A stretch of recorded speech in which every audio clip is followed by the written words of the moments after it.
ফজরে যান নাই, আল্লাহ বলেছে ফেরেশতাদেরকে থাক, লিখিস না, জোহরে আসবে। আমার বান্দা তো। আল্লাহ পানি বন্ধ করে দেব? না না না, আমার বান্দা। খানা বন্ধ করে দেব? না না না, আমার বান্দা। আমি না গাফফার? আমি আল্লাহ না ক্ষমাকারী? আল্লাহ দোষগুলো দুনিয়াকে দেখাই দেব? না না না, আমি সাত্তার। রহমতের চাদর দিয়ে ঢেকে রেখেছেন। আপনি জান নাই? আপনাকে হাইয়া আলাস সালাহ বলার পর আবার হাইয়া আলাল ফালাহ বলেছেন।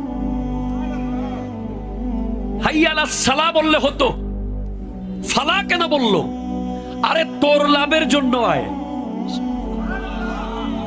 আমি আল্লাহকে তুই সিজদা করবি, লাভটা আমার হবে না, তোর হবে।